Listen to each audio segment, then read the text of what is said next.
everyone, this is Tiffany Westrich-Robertson, and I am reporting live from the American College of Rheumatology Conference 2024. I'm going to give you an update on a session that I saw on new biomarkers in rheumatoid arthritis. So I went there knowing already, we all know, or you might know, some of the more common biomarkers like an RF, rheumatoid positive factor, that's a biomarker, different inflammation biomarkers in the blood that could indicate disease activity. And so these are biomarkers that we've known for quite a while that are associated with rheumatoid arthritis.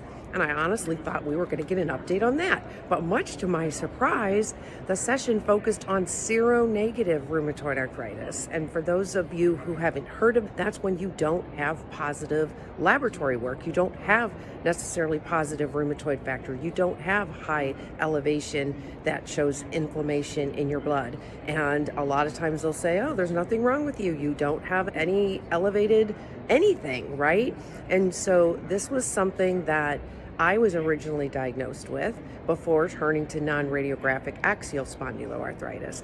My disease didn't exist till about 2013, and I was diagnosed before that. So one of the slides said many people with seronegative RA will eventually be diagnosed to another disease because it'll start to unravel that it's not seronegative RA. Also, seronegative RA, because you don't have to have the positive blood work, is technically the easiest diagnosis to get because it's literally a clinical diagnosis. Furthermore, there's a lot of rheumatologists who don't believe there's such a thing as seronegative RA, and it becomes very complicated to get a diagnosis. So I was really excited to hear that they're actually studying this, and there were essentially 3 biomarkers. Now, I don't need to try to explain each one. They're very complex letters and numbers types of things. But the thing to understand as patients is there were 3 of them. The one that I will say, it was called an anti-RA33. So I'm going to refer to it here as RA33 from here. But there were these 3 different biomarkers that were showing in different prevalence and different amounts in these people who didn't have these other traditional biomarkers of RA, but they still had these clinical symptoms. And obviously those of us who don't always have positive blood work will tell you it doesn't mean that we're not feeling bad, and etc.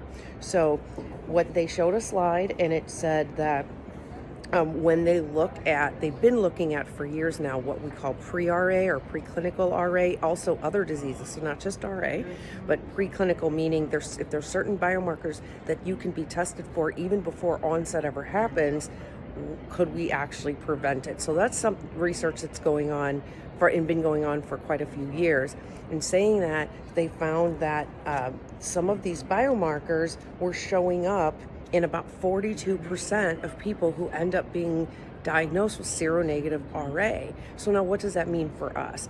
That means that as we start moving into really understanding not all people's diseases, no matter what your diagnosis, we all have some different pathways. We all have different experiences.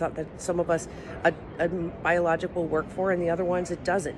Knowing these biomarkers, knowing these things about our blood structure, our DNA, our RNA, and what the similarities are can help to figure out how to match you to treatment earlier, and also predict how your disease might be diagnosed or even progress.